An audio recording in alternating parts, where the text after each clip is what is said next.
রামায়ণ বিশ্বের আদি মহাকাব্য। 24,000-এরও বেশি শ্লোকে সংস্কৃত ভাষায় রামায়ণ সৃষ্টি করেন আদিকবি মহর্ষি বাল্মীকি। এই তথ্যগুলো আমাদের অনেকেরই জানা, যার বেশিরভাগটাই আমরা আমাদের দাদু, ঠাকুমা, দিদিমা এনাদের কাছ থেকে গল্পের আকারে শুনেছি। কিন্তু এখন তো গল্প পড়া বা গল্প শোনার দিন শেষ। ইবুক আর কেন্ডলের যুগে বাচ্চারা এখন ডিজিটাল মাধ্যমেই গল্প পড়বে বা শুনবে, সেটাই স্বাভাবিক।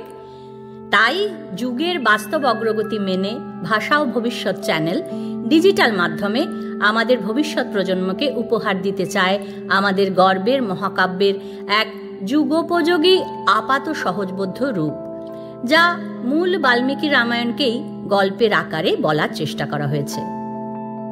তবে শুধু রামায়ণের গল্প নয়, রামায়ণের অনুষঙ্গে আরও যে পৌরাণিক চরিত্ররা এসেছেন তাদের সকলেরই চিত্রায়ন করার এখানে চেষ্টা করব। আগের পর্বে আমরা শুনলাম বিভীষণ রাবণকে দোষারোপ করছেন, বলছেন যে তোমার পাপকর্মের জন্য বন কুম্ভিনসীকে মধুদৈত্য অপহরণ করেছে। রাবণের পাপকর্ম অর্থাৎ আমরা শুনলাম রাবণ প্রচুর নারীদের তুলে নিয়ে যেতেন, সেই নারীদের ইচ্ছার বিরুদ্ধে রাবণ তাদের হরণ করেছিলেন, সেটি অন্যায়। বিভীষণ বলছেন রাবণকে যে তোমার এই অন্যায়, তোমার এই পাপকর্মের জন্য বন কুম্ভিনসীকে মধুদৈত্য অন্তঃপুরের ভেতর থেকে, আমাদের রাজপ্রাসাদের অন্তঃপুরের ভেতর থেকে এসে হরণ করে নিয়ে গেছে। এই কথা শুনে রাবণ তো রাগে অস্থির হয়ে মধুকে বধ করবার জন্য তক্ষণে রথে চড়ে সেনাবাহিনী নিয়ে যাত্রা করল। ইন্দ্রজিৎ প্রথমে যাচ্ছে, কুম্ভকর্ণ পেছন পেছন যাচ্ছে, কিন্তু বিভীষণ গেলেন না। বিভীষণ তো বললেন যে তোমার পাপের জন্যই বনের এই অবস্থা, তোমার দোষে এটা হয়েছে, তুমি পরের বউদের এরম তুলে এনেছো, ব্যাস নিজের বাড়ি থেকে গেছে, আমি যাব। তিনি পুজো করবেন ধর্মাচরণের জন্য লঙ্কায় রইলেন। রাবণ মধুপুরে উপস্থিত হলে কুম্ভিনসী তখন তার পায়ে পড়লেন, বললেন রাজা আমার ভর্তাকে বধ করো না, কারণ ও যখন নিয়ে গেছে সে তো আমাকে নিয়ে গেছে, আমি তো তার সেই তো আমার ভর্তা, আর তো আমার তখন তো সেটাই নিয়ম ছিল যে আর কেউ তাকে গ্রহণ করবে না। কুলস্ত্রীদের পক্ষে বৈধব্য অপেক্ষা অধিক ভয় কিছু নেই। বলে আমার স্বামী রয়েছে, তুমি তাকে মারবে, আমি বিধবা হব, এর থেকে ভয় তো আমার কিছু নেই। তখন রাবণ খুব তুষ্ট হলেন, বুঝতে পারলেন যে আমার দোষ ফোষ কিছু নয়, একে তুলে নিয়ে গেছে, একে মেনে নিয়েছে, সুতরাং আর আমার দোষ কেউ দেবে না। তখন রাবণ তুষ্ট হয়ে বললেন যে তোমার স্বামী কোথায়, তাকে নিয়ে আমি সুরলোক জয় করতে যাব, তার মানে আবার বেরোবে। তখন কুম্ভিনসী নিদ্রিত মধুকে জাগরিত করলেন, বললেন ওঠো উঠো, রাবণ এসছে, তার সঙ্গে যুদ্ধ করতে যেতে বলছে। মধু সংবর্ধনায় প্রীত হয়ে রাবণ সেখানে এক রাত থাকলেন, তারপর সদল বলে বেরিয়ে পড়লেন, আবার কৈলাস পর্বতে সেনা সন্নিবেশ করলেন। কৈলাস পর্বতে আবার তারা গেলেন, কারণ যেতে হবে, গিয়ে যুদ্ধ করতে হবে। কৈলাস পর্বতে সেনাবাহিনী নিয়ে রাবণ গেলেন, রাত্রিবেলা সেখানে বাস করলেন। রাবণ খুব করে কৈলাসের শোভা দেখতে লাগলেন, কিন্নরীদের মধুর সঙ্গীত, ফুল, এত ঠান্ডা হাওয়া, চাঁদ উঠেছে, পর্বতের শোভা। রাবণ একদম চাঁদের দিকে বারবার করে চাইতে লাগলেন, ভীষণ ভালো লাগছে, রোমান্টিক হয়ে পড়েছেন। সেই সময় সেইখান দিয়ে অপ্সরা রম্ভা দেবতাদের উৎসবে যোগ দিতে যাচ্ছিলেন। রাবণ তার হাত ধরলেন, হাত ধরে টেনে বললেন, সুন্দরী তুমি কোথায় যাচ্ছ, তুমি আমাকে এড়িয়ে যেও না, আমি ছাড়া তো ত্রিলোকের অন্য কোনো প্রভু নেই, তুমি আমাকেই ভজনা করো। রম্ভা তো ভয় পেয়ে গেছে, হাত জোর করে বলছেন আপনি আমার গুরুজন, কেউ যদি আমাকে ধর্ষণ করে তবে আপনি আমাকে তার থেকে রক্ষা করবেন। ধর্ম তো আমি আপনার ছেলের বউয়ের মতো, আপনার ভাই কুবের, তার পুত্র নলকুবের আমাকে ডেকেছেন, আমি তার কাছে যাচ্ছি। আমরা পরস্পরের প্রতি আসক্ত, অর্থাৎ আমরা পরস্পরকে ভালোবাসি, আমি নলকুবেরকে ভালোবাসি, আপনার ভাইপোকে আমি ভালোবাসি। রাক্ষসরাজ আপনি সৎপথে চলুন, আমাকে ছেড়ে দিন। রাবণ বললেন না, তুমি যদি একনিষ্ঠা পত্নী হতে তবে তোমাকে আমি পুত্রবধূ রূপে জ্ঞান করতাম। কিন্তু অপ্সরাদের তো পতি নেই, আর দেবতারাও এক পত্নীতে আবদ্ধ থাকেন না। এই বলে রাবণ সবলে রম্ভাকে ধর্ষণ করল। ধর্ষিতা রম্ভা নলকুবেরের পায়ে গিয়ে পড়ল। সমস্ত কথা নলকুবেরকে জানালো। নলকুবের ক্রোধে রক্তনেত্র হয়ে আচমন করে অভিশাপ দিলেন যে তোমার অনিচ্ছায় রাবণ তোমাকে ধর্ষণ করেছে। সে যদি আবার এমন কোন রমণীর ওপর বলপ্রয়োগ করে তবে তার মাথা 7টা খণ্ডে ভাগ হয়ে যাবে। নলকুবের রাবণকে অভিশাপ দিলেন। রাবণের সে সমস্ত কোনো পরোয়া নেই। সে আবার কৈলাস পেরিয়ে সসৈন্যে ইন্দ্রলোকে চলে। ইন্দ্র দেবতাগণকে বললেন যুদ্ধের জন্য সজ্জিত হও, কিছু করার নেই, রাবণ এসেছে। ভয় পেয়ে দিন মনে বিষ্ণুর কাছে আবার সাহায্য ভিক্ষা করলেন। বিষ্ণু বললেন, শত্রু হনন না করে আমি যুদ্ধ থেকে ফিরি না, কিন্তু বর লাভের ফলে তো রাবণ এখন সুরাসুরের অজেয় হয়েছে। আমি এমন অবস্থায় তার সঙ্গে যুদ্ধ করতে পারবো না। আমি যদি যাই তাহলে তো আমি তাকে মারতে পারবো না, কারণ ব্রহ্মা তো বর দিয়ে বসে আছে। কিন্তু আমি তো কখনো শত্রু হনন না করে ফিরি না। দেবেন্দ্র, আমি প্রতিশ্রুতি দিচ্ছি যথাকালে আমি রাবণকে বিনষ্ট করব, ঠিক যখন সময় আসবে। এখন তুমি যাও, ভয় পেও না। সুরগণকে নিয়ে অর্থাৎ দেবতাদের নিয়ে তুমি তার সঙ্গে যুদ্ধ করো। রুদ্র, আদিত্য, বসু, মরুদ্গণ, অশ্বিনী কুমার সবাই বর্ম পরে দেবতারা যুদ্ধ করতে গেলেন। আর উল্টো দিকে কারা রয়েছেন? মারীচ, প্রহস্ত, মহাপার্শ্ব, খর, দূষণ সমস্ত রাক্ষস বীর বেষ্টিত হয়ে রাবণের মাতামহ সুমালী সংগ্রামে অবতীর্ণ হলেন। তুমুল যুদ্ধ হচ্ছে উভয় পক্ষে, বহু সৈন্য ক্ষয় হল। অবশেষে অষ্টম বসু সাবিত্রের গদাঘাতে সুমালী বিনষ্ট হলেন। এরপর ইন্দ্রজিতের সঙ্গে ইন্দ্রপুত্র জয়ন্তর ঘোর যুদ্ধ আরম্ভ হল। ইন্দ্রজিতের শরাঘাতে পীড়িত হয়ে দেব সৈন্য জয়ন্তকে ফেলে পালিয়ে গেল। দানবরাজ পুলমা কি আর করবে, তার নাতি জয়ন্তকে নিয়ে সাগরে আশ্রয় নিলেন। এবার পুত্র হত হয়েছে মনে করে ইন্দ্র কিন্তু রথে চড়ে একদম রণস্থলে এসে রাবণের সঙ্গে ভীষণ যুদ্ধ করতে লাগলেন।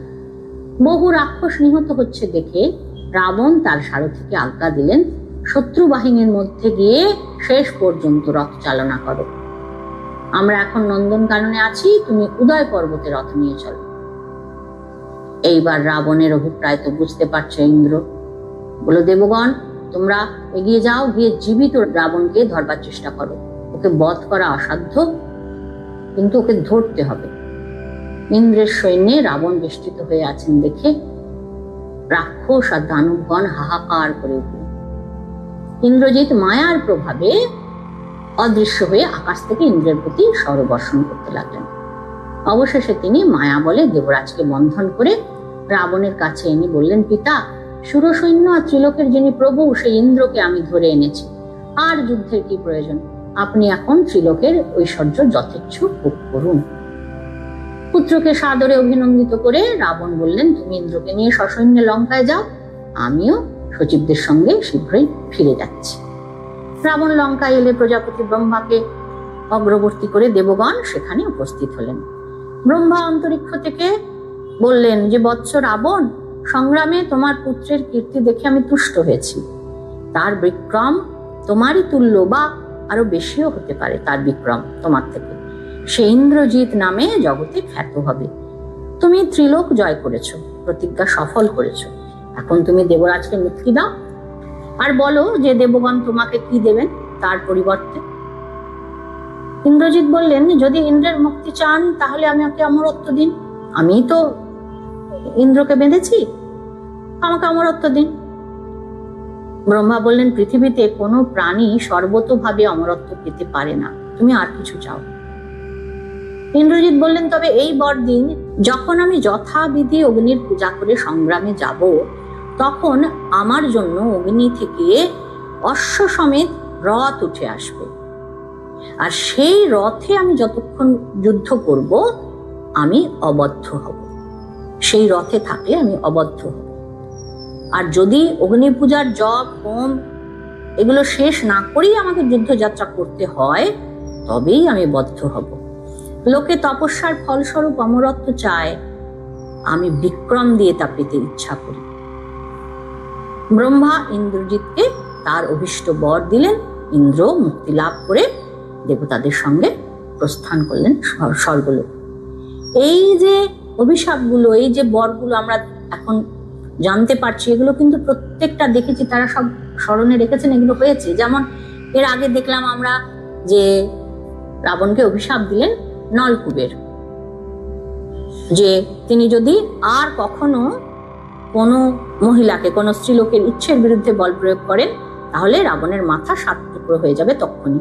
এই অভিশাপের কথা কিন্তু রাবণ মনে রেখেছেন, ওই জন্য তিনি কাছে পেয়েও সীতার উপর বল প্রয়োগ করতে পারেননি।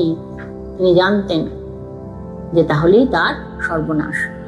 এবং আবার দেখছি কি আমরা, যে ইন্দ্রজিৎকে বর দিচ্ছেন, ওখানে যেমন অভিশাপটা কথা রাবণ মনে রেখেছেন, আবার এদিকে ইন্দ্রজিৎ তার বরের কথা মনে রেখেছেন। যখন ফাইনালি যুদ্ধে যাচ্ছেন, তিনি আমরা দেখছি যে অগ্নির পূজা করলেন, সেই রথ উঠে এলো, সেই রথে চড়েই তিনি কিন্তু যুদ্ধ করতে গেছিলেন। এগুলো কিন্তু সমস্ত হয়েছে। এবার একদিন ইন্দ্রকে বিষণ্ণ আর চিন্তাকুল দেখে ব্রহ্মা প্রশ্ন করলেন, দেবরাজ, তুমি কি আগে কোনো দুষ্কর্ম করেছিলেন? আমি যখন প্রজা সৃষ্টি করেছিলাম, তখন তারা সকলেই বর্ণে, বাক্যে, রূপে সমান ছিল। তারপরে আমি অন্য প্রকার লক্ষণ দিয়ে এক রূপ, গুণ, অসামান্য, নিখুঁত একটি স্ত্রী সৃষ্টি করি। হল শব্দের অর্থ বিরূপতা। সে নারীর কোনো বিরূপতা ছিল না, খুঁত ছিল না, সেই জন্য তার নাম হলো অহল্যা। তুমি তাকে কামনা করেছিলে, চেয়েছিলে, কিন্তু মহামুনি গৌতম, তিনি ছিলেন জিতেন্দ্রিয় ও তপসিদ্ধ। সেটা জেনেই আমি সেই নারীকে তার পত্নী রূপে দান করেছিলাম। একদিন তুমি গৌতমের আশ্রমে গিয়ে অহল্যাকে ধর্ষণ করেছিলে। তাতে গৌতম তোমাকে অভিশাপ দেন যে দুর্বুদ্ধি, এই পাপের ফলে তুমি শত্রুর হাতে বন্দী হবে। তোমার এই যে ইন্দ্রত্ব তো একটা পদ, তুমি দেবরাজ, সেই পদ কখনোই চিরস্থায়ী হবে না। আর অন্য কেউ যদি এই পদ লাভ করে, কেউ চিরকাল এই পদ ভোগ করতে পারবে না। তারপর গৌতম অহল্যাকে বললেন যে তোমার রূপ নষ্ট হোক, তুমি রূপ যৌবনবতী হয়ে সৎপথের থেকে ভ্রষ্ট হয়েছ, তোমাকেই একমাত্র রূপবতী দেখে ইন্দ্র বিভ্রান্ত হয়েছেন। সুতরাং তোমার মতো রূপবতী আরো অনেক হবে। তখন অহল্যা গৌতমকে বলছেন যে ইন্দ্র তোমার রূপ ধরে এসে আমাকে ধর্ষণ করেছেন, এই পাপ তো আমার ইচ্ছাকৃত নয়। তখন গৌতম বললেন যে ভগবান বিষ্ণু যখন রাম রূপে এই আশ্রমে আসবেন, তখন তার আতিথ্য গ্রহণ করলে তুমি শাপ মুক্ত হবে। এই যে ঘটনা ব্রহ্মা ইন্দ্রকে মনে করালেন, বললেন যে দেখো, গৌতমের যে শাপ ছিল, তুমি যে অন্যায় করেছিলে, সেই গৌতমের শাপের যে ফল, তিনি বলেছিলেন যে তুমি শত্রুর হাতে আবদ্ধ হবে, তোমার ইন্দ্রত্ব চিরস্থায়ী হবে না, সবগুলো কিন্তু হচ্ছে। তোমার এই দুর্দশা কিন্তু ঘটেছে। তুমি এখন বৈষ্ণব যজ্ঞ করো, তাহলে তুমি পবিত্র হয়ে আবার দেবলোকে যেতে পারবে।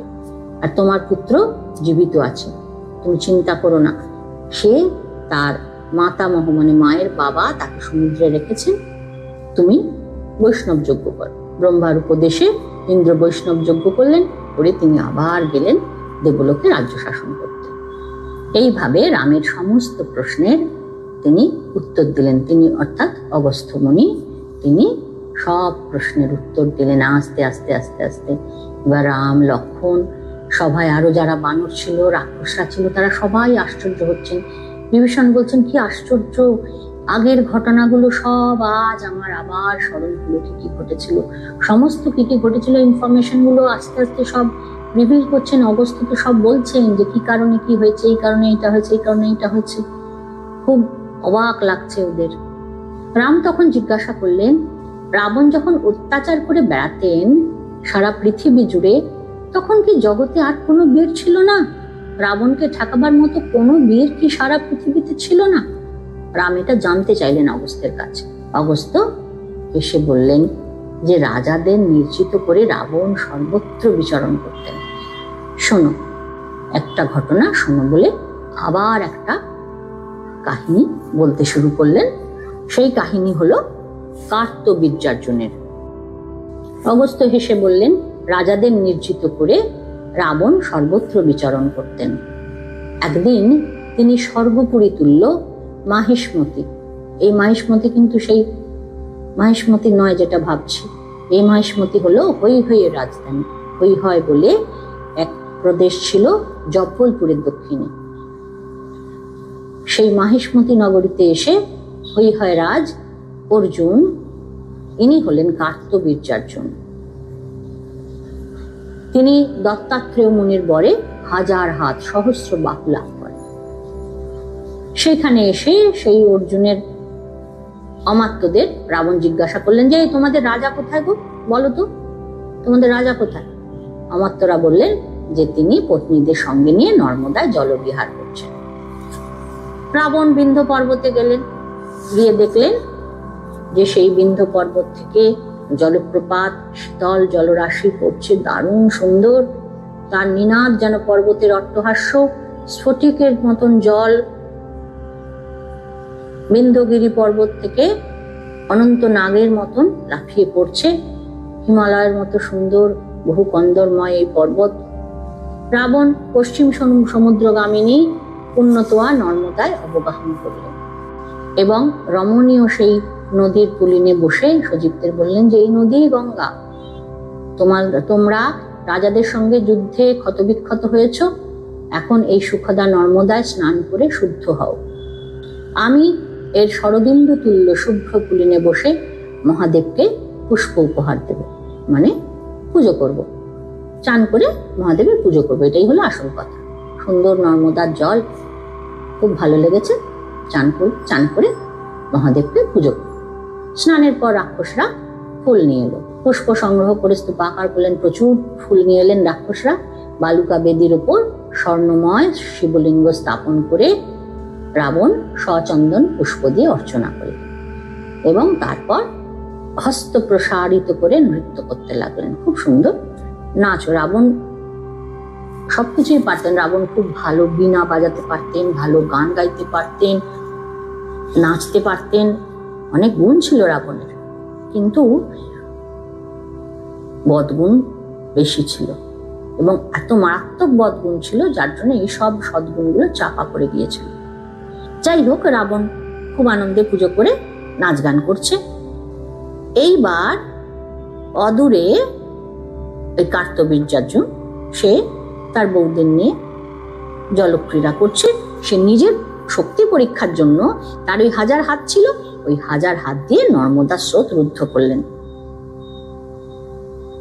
জলরাশি বিপরীত দিক থেকে প্রবাহিত হয়ে সাগরের উচ্ছ্বাসের ন্যায় বাড়তে লাগলো। উল্টো দিকে বইছে আটকে দিয়েছে। এইবার রাবণের আদেশে শুক আর সারণ দেখতে গেল। রাবণ বলছে দেখো তো কি হলো, উল্টো দিকে যাচ্ছে জল, আর যাচ্ছে না দিকে। তারা গিয়ে দেখলেন যে অর্ধযোজন দূরে এক শাল বৃক্ষের মতন, শাল গাছের মতন বিশাল লম্বা এক পুরুষ, তিনি খুব সুন্দর কিছু নারীর সঙ্গে জলবিহার করছেন আর তার 1000 হাত দিয়ে নদীর স্রোত রোধ করে আছেন। এই খবর গিয়ে রাবণকে তারা বলতেই রাবণ সেইখানে গিয়ে অর্জুনের অমাত্যদের বললেন, তোমরা হৈহয়পতিকে বলো রাবণ যুদ্ধ করতে এসেছেন। অমাত্যগণ আয়ুধ হস্তে, মানে অস্ত্র নিয়ে দাঁড়ালেন। দাঁড়িয়ে বললেন, সাধু রাবণ, তুমি ভালো সময়ই এসেছো। আমাদের রাজা এখন মত্ত হয়ে নারীদের মধ্যে রয়েছেন, তার সঙ্গে তুমি যুদ্ধ করতে চাইছো? দশানন, তুমি আজ এসো না, ক্ষান্ত হও, এখানে থাকো, রাত্রি যাপন করো, কাল তুমি যুদ্ধ করো। যদি তোমার যুদ্ধ তৃষ্ণা নিতান্তই প্রবল হয় তবে আগে আমাদের পরাজিত করো। তখন রাবণ আর অর্জুনের অমাত্যদের মধ্যে দারুণ যুদ্ধ শুরু হলো। অর্জুন সেই খবর পেয়ে তাড়াতাড়ি করে গদা নিয়ে এলেন। তাকে বাধা দিতে গিয়ে প্রহস্ত একদম ভূপতিত পড়ে গেলেন, বজ্রাহত শৈলের ন্যায় পড়ে ভূপতিত হলেন। তখন সহস্রবাহু অর্জুনের সঙ্গে বিংশতি বাহু রাবণের রোমহর্ষক যুদ্ধ শুরু হলো। মানে 1000 হাত অর্জুনের সঙ্গে 20টা হাত রাবণের যুদ্ধ শুরু হলো, ঘোর যুদ্ধ। শেষমেশ রাবণকে ওই 1000 হাত দিয়ে জড়িয়ে ধরেছে অর্জুন। আর কখনো পারে 1000 হাত দিয়ে জড়িয়ে প্রাসাদে নিয়ে চলে। মহর্ষি পুলস্ত্য খবর পেলেন যে রাবণকে ওইভাবে 1000 হাত দিয়ে বেঁধে রেখে দিয়েছে অর্জুন। মহর্ষি পুলস্ত্য রাবণের এই বন্ধন সংবাদ পেয়ে বায়ু বেগে মাহিষ্মতিতে এসে অর্জুনকে বললেন, মহারাজ, তোমার বলের তুলনা নেই। যার ভয়ে সাগর ও অনিল নিষ্পন্দ হয়, আমার সেই পুত্র দুর্জয় রাবণকে তুমি বদ্ধ করেছ। তার যশ নষ্ট করে তুমি নিজের যশ প্রচার করেছ। বৎস, এখন তুমি আমার অনুরোধে একে মুক্ত করো। পুলস্ত্যের কথায় অর্জুন হৃষ্টচিত্তে রাবণকে মুক্তি দিলেন। অগ্নি সাক্ষী করে তারা এক অহিংসক সখ্য স্থাপন করলেন। মানে ফ্রেন্ডশিপ হলো, যে কেউ কারোর ক্ষতি করবে না। অগ্নি সাক্ষী করে, তখন তো এইভাবে লেখাপড়া হতো না, এই সাক্ষী রাখা হতো। এখন যেমন রেজিস্ট্রি ম্যারেজ হয় সই করে, আগে অগ্নি সাক্ষী করে বিয়ে হতো, তেমনি সব ঘটনায় ওই অগ্নিকে সাক্ষী রাখা হতো। ঠিক সেই রকম সখ্যতা স্থাপন করা হলো। ওই যেমন বিভিন্ন দেশে দেশে মৌ চুক্তি এখন স্বাক্ষরিত হয়, সেই রকম টাইপ আর কি। অর্জুন আর রাবণের এই কাহিনী শেষ করে অগস্ত্য বললেন, রঘুনন্দন, বলবানের চেয়েও বলবান আছে। যে নিজের শ্রেয় চায় সে কোনো ব্যক্তিকেই অবজ্ঞা করে না। এটা উচিত নয়। সবসময় জানতে হবে যে বলবানের চেয়েও বলবান আছে। অর্জুনের কাছে মুক্তি পেয়ে রাবণ আগের মতো আবার সদর্পে ঘুরে বেড়াতে লাগলো। একদিন সে কিষ্কিন্ধায় এসে বালিকে যুদ্ধে আহ্বান করল। বালির অমাত্যরা রাবণকে বলল, বালি চতুর্সমুদ্রে সন্ধ্যা বন্দনা করতে গেছেন। এই যে দেখছো চারিদিকে পড়ে রয়েছে সাদা হাড়ের টুকরোগুলো, যারা আগে যুদ্ধার্থী হয়ে এসেছিলেন, বালির বিক্রমে তাদের এই পরিণাম হয়েছে। তুমি একটু অপেক্ষা করো, বালি এলেই তোমার জীবনান্ত হবে। আর যদি মরবার জন্য ব্যস্ত হয়ে থাকো, তবে দক্ষিণ সমুদ্রে যাও, সেখানে মূর্তিমান আগুনের মতো বালিকে দেখতে পাবে। পুষ্পক রথে চড়ে দক্ষিণ সমুদ্রে এসে রাবণ দেখলেন বালি সন্ধ্যা উপাসনা করছেন। হিমগিরির মতো তার বিশাল দেহ, আর তরুণ সূর্যের মতন তার মুখকান্তি। তাকে ধরবার জন্য রাবণ রথ থেকে নেমে নিঃশব্দে এগিয়ে গেলেন। তার অভিপ্রায় বুঝতে পেরে বালিও চুপচাপ পর্বতের মতো নিশ্চল হয়ে মন্ত্র জপ করতে লাগলেন। পায়ের শব্দ শুনে বালি জানলেন যে রাবণ কাছে এসেছে। তিনি মুখ না ফিরিয়েই রাবণকে একদম বগলে চেপটে ধরলেন। বগল দাবা করে একদম চোঁচো আকাশে উঠে গেলেন। মুক্ত হওয়ার জন্য রাবণ তো নখ দিয়ে আঁচড়াচ্ছে, তার অমাত্যরা চিৎকার করে পেছন পেছন দৌড়চ্ছে, কিন্তু বালি কিছুই গ্রাহ্য করলেন না। রাবণকে বগল দাবা করে নিয়ে একে একে 4 সমুদ্রে গিয়ে সন্ধ্যা বন্দনা শেষ করে রাবণকে নিয়ে তিনি কিষ্কিন্ধার উপবনে এসে নামলেন। তারপর রাবণকে ছেড়ে দিলেন। রাবণকে বগল থেকে বার করে তিনি হাসছেন, হেসে বলছেন, তুমি কোথা থেকে এসেছো? রাবণ তো বেজায় ক্লান্ত হয়ে পড়েছে, বিস্ময় চোখে মুখে তার। বালিকে বললেন, বানরেন্দ্র, আমি রাক্ষসরাজ রাবণ। কি আশ্চর্য তোমার বল, বীর্য, গাম্ভীর্য! তুমি যেন পশুর মতন আমাকে নিয়ে 4 সমুদ্রে ভ্রমণ করিয়েছ। আমি এখন অগ্নি সাক্ষী করে তোমার সাথে চিরস্থায়ী সখ্য বন্ধন করতে চাই। এর আগেও আমরা দেখেছি যে অগ্নি সাক্ষী করে মৈত্রী স্থাপন করা। এখানেও তাই রাবণ চাইছেন যে আমি আজীবন তোমার সঙ্গে সখ্য বন্ধন করতে চাইব। বানররাজ, স্ত্রী, পুত্র, নগর, রাষ্ট্র, খাদ্য, বস্ত্র যা আমাদের আছে সমস্তই অবিভক্ত রূপে আমাদের উভয়ের হোক। বালির সঙ্গে সখ্যতা স্থাপন করে রাবণ কিষ্কিন্ধায় 1 মাস সুখে বাস করলেন। তারপর তার অমাত্যদের নিয়ে লঙ্কায় ফিরে গেলেন। মহর্ষির এই কাহিনী শুনে রাম সবিনয়ে বললেন যে বালি আর রাবণের বলবীর্য তো তুমি এতক্ষণ ধরে বলছো, এত কাহিনী, নিশ্চয়ই এ তুলনাহীন বটে, কিন্তু আমার ধারণা বল, বীর্য, নীতি জ্ঞান এ সমস্ততে বালি রাবণ কেউই হনুমানের ধারে কাছেও আসতে পারেন না। কিন্তু এত শৌর্য, দক্ষতা, বল, বুদ্ধি, নীতিজ্ঞান, এত গুণ ছিল হনুমানের। আমি তো দেখেছি সাগর লঙ্ঘন, সীতাকে দর্শন, আশ্বাস দান, রাক্ষস বধ, লঙ্কা দহন, এ সমস্ত কাজ হনুমান একাই করেছেন। যম, ইন্দ্র, বিষ্ণু বা কুবেরও এমন কীর্তিময় নয়। তাঁর বাহুবলে, অর্থাৎ হনুমানের বাহুবলেই আমি লঙ্কা জয় করেছি, রাবণ বধ করেছি। রাম বলছেন, সীতাকে উদ্ধার করেছি, লক্ষ্মণকে পুনর্জীবিত দেখছি, রাজ্য লাভ করে বন্ধুগণের সঙ্গে মিলিত হয়েছি, সবটাই হনুমানের বাহুবলে। কিন্তু বালি সুগ্রীবের যখন বিরোধ হয়, তখন হনুমান কেন বালিকে বিনষ্ট করেননি? কেন তিনি বধ করলেন না বালিকে? তখন অগস্ত্য বললেন তার কারণ ঋষিদের শাপ ছিল বলে তিনি সেই কাহিনী আবার শোনাতে শুরু করলেন। অগস্ত্য বলছেন যে ঋষিদের শাপের ফলে তিনি নিজের শক্তি বুঝতে পারেননি। আমি আর বাল্যকালের কাহিনী বলছি, শুনুন। হনুমানের পিতা কেশরী সূর্যের বরে সুমেরু পর্বতে রাজত্ব করতেন। কেশরীর পত্নী অঞ্জনার গর্ভে বায়ুর ঔরসে হনুমানের জন্ম হয়। প্রসবের পর অঞ্জনা অরণ্যে ফল আনতে গেলে শিশু হনুমান ক্ষুধিত হয়ে রোদন করছিলেন, মানে খিদেতে কাঁদছিলেন, খিদের চোটে। সেই সময় তিনি দেখলেন হনুমান যে জবা ফুলের মতন লাল সূর্য উঠছে। হনুমান মনে করেছেন যে তাকে ফল মনে করে লাফ দিয়ে আকাশে উঠলেন তাকে খাবেন বলে।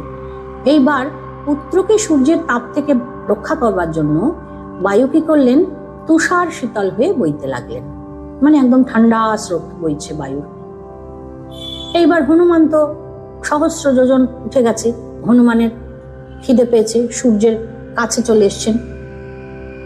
কিন্তু দিবাকরও এই শিশু তো পরে মহৎ কার্য করবেন এটা ভেবে, ছোট বাচ্চা, তাকে দগ্ধ করব না, তাই ভেবে তাকে দগ্ধ করলেন না। আবার সেই দিনই তখন রাহু সূর্যকে গ্রাস করতে গেছেন। সূর্য রথের ওপর রাহুকে দেখে হনুমান তাকেই আক্রমণ করতে গেলেন, তাকেই খাবেন ভাবছেন। তখন রাহু পালিয়ে গেছে। পালিয়ে গিয়ে ইন্দ্রর কাছে বলছেন যে বাসব, ক্ষুধা শান্তির জন্য তুমি আমাকে চন্দ্র সূর্য দিয়েছে, এখন আবার অন্যকে কেন দিচ্ছ? আমি আজকে সূর্যকে খেতে দিয়ে দেখছি আরেকজন রাহু তাকে আক্রমণ করেছে। ইন্দ্র বলছে এ তো মহাবিপদ, চলো তো দেখি বলে রাহুকে নিয়ে সঙ্গে করে ইন্দ্র ওই রাবাতে চড়েছেন। ওই রাবাতে চড়ে, শুভ্রবর্ণ চতুর্দন্ত ওই রাবাতে চড়ে তখনই তিনি সূর্যের কাছে এসে উপস্থিত হলেন। এইবার হনুমান সূর্যকে ছেড়ে দিয়ে রাহুকে ফল মনে করে ধরতে গেল। এইবার মুখ সর্বস্ব রাহু, রাহুর তো আর কিছু ছিল না, মুখে সব ভয় চোটে রাহু ইন্দ্র ইন্দ্র বলে চিৎকার করে উঠলেন। ইন্দ্র বললেন ভয় নেই, আমি একে মারছি। এইবার হনুমান ওই রাবাতকেই প্রচন্ড ফল, একটা বড় প্রকাণ্ড ফল মনে করে ধরতে গেলেন। ইন্দ্র তখন বজ্র দিয়ে তাকে প্রহার করলেন। হনুমানের বাম হনু ভঙ্গ হল, তিনি অজ্ঞান হয়ে সুমেরু পর্বতে পড়ে গেলেন। শিশুপুত্রের এই দশা দেখে বায়ু তাকে নিয়ে গুহায় প্রবেশ করলেন। এবার বায়ু তো অন্তর্ধান, সারা পৃথিবীতে সর্বভূতে নিঃশ্বাস প্রশ্বাস সব প্রক্রিয়া বন্ধ, সবাই কাঠের মতন, বায়ুর অন্তর্ধান, সব হোমটম সব বন্ধ হয়ে গেছে। তখন দেব, অসুর, গন্ধর্ব, মানুষ সবাই মিলে ব্রহ্মার শরণাপন্ন হলেন। ব্রহ্মা আমাদের বাঁচান, বায়ু অন্তর্ধান হয়েছে। তখন সবাইকে নিয়ে ব্রহ্মা বায়ুর কাছে গেলেন। বায়ুর কাছে গিয়ে বায়ুর কোলে ওই শিশুপুত্র শুয়ে আছে দেখে ব্রহ্মার খুব কষ্ট হলো। তিনি হনুমানের গায়ে হাত ছোঁয়ালেন। যেই হনুমানের গায়ে ব্রহ্মা হাত ছোঁয়ালেন, শিশুটি আবার জেগে উঠল, জীবিত হলো। ব্যাস, বায়ুর আর কোনো কষ্ট নেই। সে তখন আবার বিচরণ করতে লাগলেন এবং সর্বলোক প্রফুল্ল হয়ে উঠল, আবার আগের মতন হয়ে গেল। তখন ব্রহ্মা দেবগণকে বললেন যে এই শিশু তোমাদের মহৎ কর্ম সাধন করবে, তোমরা একে বর দিয়ে বায়ুকে সন্তুষ্ট করো। ইন্দ্র তখন বললেন, আমার বজ্রে এর হনু ভেঙেছে, সেই জন্য এর নাম হবে হনুমান, আর আমার বজ্রে আর এর মৃত্যু ভয় থাকবে না। সূর্য বললেন, আমার তেজের 100 1 ভাগ একে দিলাম, যথাকালে আমি এর শাস্ত্রজ্ঞান দেব, আমার প্রভাবে এ বাগ্মী হবে। বরুণ, যম, কুবের এরাও হনুমানকে নানা রকম বর দিলেন। ব্রহ্মা বললেন, বায়ু, তোমার এই পুত্র অমিত্রগণের ভয়প্রদ, মিত্রগণের অভয়প্রদ, অজেয়, কামজয়ী, অব্যাহতগতি ও কীর্তিমান হবে। সকলের বর পেয়ে বলশালী হয়ে গেলেন হনুমান। ব্যাস, হনুমান সব ঋষিদের আশ্রমে গিয়ে উৎপাত লাগিয়ে দিলেন, উপদ্রব করতে লাগলেন। তখন ঋষিরা তাকে অভিশাপ দিয়েছিলেন যে তোমার যে বল আছে তা তুমি দীর্ঘকাল জানতে পারবে না। যখন কেউ তোমার কীর্তি স্মরণ করিয়ে দেবে, তখন তোমার বল বুদ্ধি তুমি আবার ফিরে পাবে।